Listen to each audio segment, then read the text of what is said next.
Bonjour à tous, j'espère que vous allez excellemment bien. Aujourd'hui, on va revenir sur la dernière étape du Giro 2022. Alors, je précise tout de suite qu'il y aura un débrief global du Giro qui va arriver la semaine prochaine. Je vais essayer, mais je promets rien. Je vais essayer qu'il arrive le plus vite possible, ce débrief global du Giro, où on reviendra sur les coureurs qui ont marqué la course, sur des coureurs qui n'ont pas marqué la course. Et on pensait qu'ils allaient avoir beaucoup plus d'importance dans le scénario final. Enfin voilà, on reviendra plus sur la course globale. Là, on se concentre vraiment sur l'étape. Je pousse la chaise pour plus qu'elle soit dans le cadre. On commence tout de suite. Alors, ça va être un débrief assez court, je pense. Parce que, bon, je sais pas, énormément de choses à dire. Et puis, le général s'est fait hier, pas aujourd'hui, à part la 9e place de Hugh Carty. Sinon, il n'y a pas eu de grands changements. Donc, voilà, j'ai pas énormément de choses à dire. Aujourd'hui, sur l'étape numéro 21, on a eu quand même des écarts beaucoup plus importants que prévu. Entre les meilleurs du chrono et les leaders du général, ce qui montre quand même qu'il y a pas mal de coureurs qui ont fini rincés. Alors que Jenney finisse à 1,30, ça c'est pas une surprise. Par contre que Carapaz finisse à 1,25, je pensais que l'écart serait plus important entre Hindley et Carapaz sur le chrono. Donc comme quoi, même si hier Hindley n'avait pas des cramponnés ou que Carapaz n'avait pas craqué, on va dire, dans le final, ça aurait été compliqué pour Carapaz de reprendre 10 secondes, 15 secondes, parce que voilà, le chrono ne s'y prêtait pas. Mais par exemple, je suis assez surpris, il y a des coureurs vraiment qui ont fini hyper loin. Ça me rappelle un peu le contre-la-montre l'année dernière de la Vuelta. Il y a très peu de coureurs qui l'ont fait à fond ce chrono. On a quand même des coureurs qui finissent très très loin, qui étaient plutôt bien classés au général. Donc ça montre que voilà, vous avez des coureurs qui par exemple, Bourman aujourd'hui finit 101e à 3 minutes 32. Pedrero qui a bien fini son Giro finit 97e. Donc voilà, il y a peu de coureurs qui l'ont fait à fond. Il y avait d'autres objectifs et puis les écarts étaient faits. C'est-à-dire que hier, les écarts étaient déjà faits. Des changements dans le classement général. Donc, à part la 9e place de Hugh Carty, il faut ensuite monter à Damien Hawson qui prend la 33e place à Woodpulse et Ben Tullet qui prend la 38e place à Chris Hamilton. Donc, il y a eu très très peu de changements et peu de coureurs ont fait des grosses remontées au classement général. Il y a 3 places par exemple pour Ludvigsen, 3 places en moins pour Aimé de Rent. Mais ça n'a pas été fifou au niveau du classement général. Au niveau des changements, on s'y attendait un petit peu. Alors pour moi, on va pas faire top flop, on va prendre un petit peu pêle-mêle. Sobrero de la Bike Exchange, je l'avais pas mis parmi les favoris. Alors déjà, je n'étais pas hyper inspiré au niveau des favoris, mais j'avais oublié, c'est vrai qu'il avait fait un bon chrono en Hongrie, Sobrero, parce qu'il avait même été maillot blanc, donc il avait fait vraiment du bon travail à ce moment-là, Matteo Sobrero. Et puis là aussi, nouvelle victoire italienne, c'est la 4e sur ce Giro. Alors certes, on disait l'Italie, ça ne marche plus, l'Italie n'arrive plus à former des futures stars, que l'Italie n'est peut-être plus au top. Ils ont quand même collectionné les victoires d'étape. Et je rappelle qu'en France, ça a commencé comme ça. Le retour de la France du côté du haut niveau il y a 10 ans. Je rappelle toujours, il y a une période, il y a 15 ans, où on gagnait même pas de victoire d'étape. On avait le meilleur coureur finissait 20e du Tour de France. Et puis, on a commencé à revenir dans le match au niveau international, c'est en claquant des étapes. Que ça soit sur le Tour de France, mais même sur des autres grands tours. On peut noter notamment Jérôme Pinault sur le Giro, ou en gagnant des classements annexes aussi. On avait fait les classements de la montagne de Montcoutier, classement de la montagne sur le Tour de France également. Pour Charteau, c'est pas le meilleur exemple, mais voilà, Thibaut Pinot comme ça. C'est en gagnant des étapes qu'on est revenu ensuite, qu'on est capable de nouveau, on va dire, de jouer un petit peu le classement général, même si, aujourd'hui, il nous manque encore énormément de densité, je dirais, dans ce domaine-là. Du côté de Sobrero, donc voilà, très bon rouleur, 25 ans, qui a profité également des nombreux abandons sur ce Tour d'Italie pour les très bons rouleurs, qui, particularité, va faire le Tour de Slovénie. C'est sa prochaine course, ça sera du côté du mois de juin, hein, mi-juin, le Tour de Slovénie, notamment avec Pogačar. Tour de Slovénie, je crois qu'on aura une belle start list en passant cette année sur le Tour de Slovénie. Mais du côté de Sobrero, c'était un chrono qui pouvait en plus lui convenir parce que c'est pas un gros gabarit pour un rouleur, 1m77, 63 kg. Et puis il avait fait 4e à Budapest, donc on voyait bien que les montées, ça le gênait pas, mais j'avais complètement oublié le chrono de Budapest. Donc c'est pour ça que j'avais oublié de le mettre parmi les favoris. Autant j'avais pas mis Van Der Poel parce que je m'étais dit Van Der Poel, il est peut-être fatigué. On l'a peu vu en 3e semaine et quand on l'a vu à l'avant de la course, souvent il a été lâché très vite. Et Sobrero, au final on l'a très peu vu dans les échappées, donc voilà, il s'est réservé un petit peu, je dirais, pour ce contre-la-montre,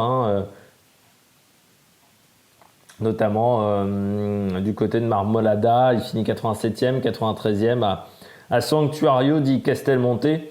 Donc voilà, il a décidé plutôt de se concentrer sur les contre-la-montre. Il avait déjà fait 5e du prologue du Tour de Romandie, notamment cette saison, et 10e du chrono du côté de Tirreno Adriatico.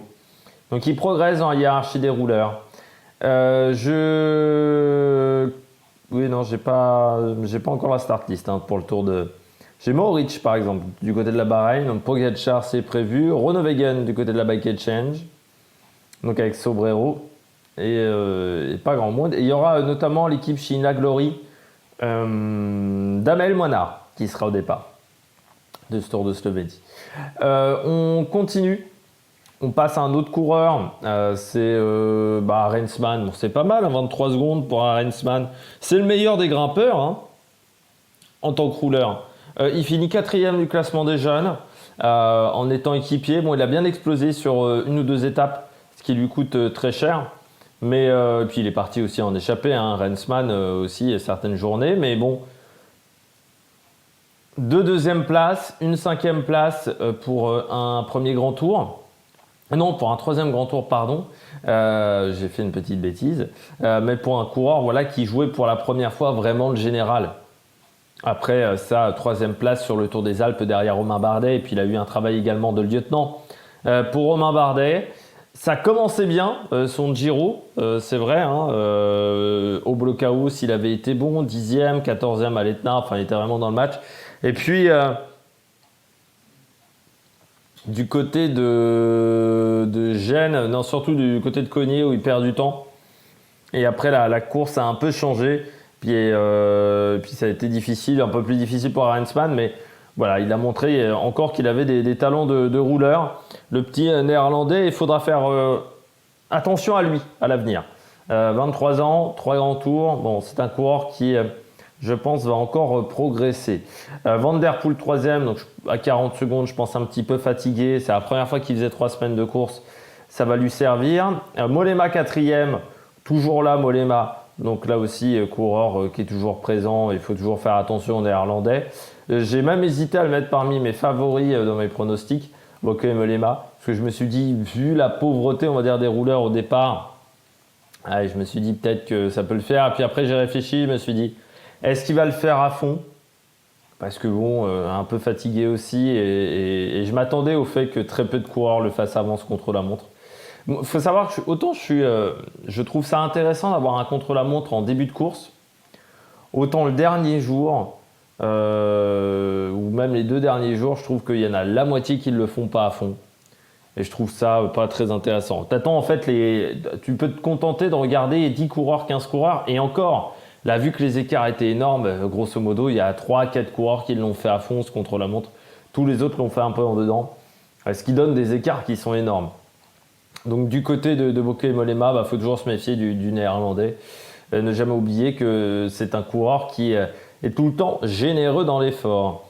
Kort Nielsen 7e, un peu derrière, un peu décevant, mais j'ai envie de dire que c'est un peu le résumé du Giro de Kort Nielsen qui a rarement été dans le coup. A fini Un peu pareil que Kurt Nielsen, hein, je l'attendais beaucoup mieux sur le chrono, mais sur ce Giro en général, je m'attendais à ce qu'il joue parfois des étapes en tant que en finisseur, voilà, qui tente des coups dans le dernier kilomètre, les 2 derniers kilomètres, au final il l'a quasiment jamais fait.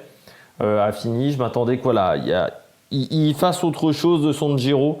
Je l'ai trouvé assez discret, trop discret l'Italien, et puis surtout pas des très bons chronos. 1,29 aujourd'hui de perdu pour Affini, c'est vraiment pas exceptionnel. Il est dans les mêmes temps que Kemna et Hindley. Bon, au final, Carapaz un petit peu décevant, parce qu'une 24 seulement, ce qui montre bien que Carapaz il finit rincé. Hein. Voilà, il finit fatigué. Je pense qu'il y a eu une mauvaise gestion du côté de chez Ineos. On a tenté de gagner du temps en début de course en faisant d'énormes efforts et ça se paye en fin de Giro. Et on l'a bien senti que sur ces 2 derniers jours, Carapaz beaucoup moins frais que Jay Hindley. On en avait parlé hier. Donc Jay Hindley 15e, ce qui montre bien qu'il n'a absolument pas démérité dans ce Giro. Qu'il a été très bon. 1,18 sur Carapaz, 3,24 quand même sur Landa. Nibali à 9,02, Bilbao à 9,14. Ça s'est pas joué à grand chose même entre Nibali et Bilbao pour la 4e place. Jan Hirt 6e à 9,28. Et puis donc Juan Pedro Lopez 10e à 18 minutes 40. Ce sont des écarts qui sont énormes. Donc voilà, du côté du coureur australien. Premier grand tour de sa carrière. Toutes les félicitations parce que il avait perdu le Giro il y a 2 ans sur ce contre-la-montre. Enfin, sur un contre-la-montre, c'était pas le même ce jour-là face à Geoghegan Hart lors du Giro qui s'était déroulé au mois d'octobre. Et bien là, il a réussi à s'imposer. C'est une très belle satisfaction. Du côté du classement général, on peut quand même saluer la performance de Nibali 4e au niveau de la performance en place. Par contre, c'est vrai que le chrono, 9 minutes, du côté de Nibali, c'est compliqué. Après, c'est son dernier Tour d'Italie, donc je trouve que voilà, qu'il finisse 4e, c'est bien. C'est une belle porte de sortie, on va dire. L'apothéose, donc comme je dis dans un commentaire, c'est le début de la tournée d'adieu. Hein, on l'a commencé à la vivre. Le Tour de Sicile, le Tour d'Italie. Ça se finira au niveau du Tour de Lombardie en toute fin de saison, au mois d'octobre. Où là, ça sera l'apothéose, ça sera le pot de départ de Vincenzo Nibali. On ne sait pas encore la suite de la vie de Nibali. Est-ce qu'il deviendra entraîneur, directeur d'équipe? Ce sera intéressant à savoir. Donc Boorman 7 devant Pozzovivo. Encore une fois, leçon de courage de Pozzovivo parce que touché au coude. Je rappelle que Pozzovivo, qui est maintenant à une position sur le vélo compliquée. Et puis encore, performance d'Intermarché Montigobert, qui a été très fort pendant cette course, avec notamment la victoire de Guilherme, mais également 2 coureurs dans le top 10. 2 coureurs dans le top 10 d'un grand tour, c'est 320 points et 220 points. Donc ça fait 540 points de remportés par cette formation Intermarché Montigobert. C'est juste excellent de la part de cette formation. C'est vrai que on fera un point le maintien également. On va essayer de le faire également avant le Dauphiné, on verra. Où on aura beaucoup de choses à dire au niveau des points parce que je pense que le classement va pas mal évoluer. Suite à ce Giro, un Guillaume Martin par exemple ne va apporter que 68 points à la Cofidis alors qu'il y a un top 7. Par exemple, s'il avait fini 7e comme Boorman, c'était 260 points au classement UCI.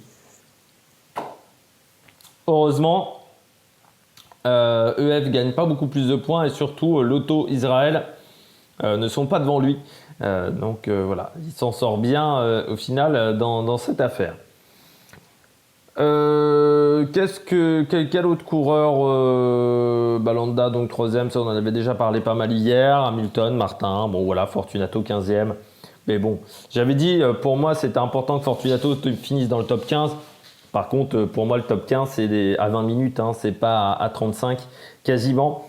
Donc j'ai envie de dire que cette 15e place n'a pas beaucoup d'importance pour moi au niveau de Fortunato, qui pour moi a raté son examen de passage.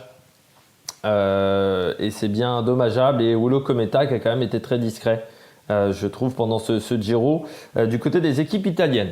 Donc je rappelle, pendant la semaine, on va essayer de faire le maintien. Le maintien, ça va, c'est assez rapide en termes de montage. On va essayer de faire également un bilan global de ce Giro. On parlera des Italiens, on parlera des Français. On essaiera de faire par thème. On parlera du parcours. Je pense qu'on parlera des Italiens, des Français.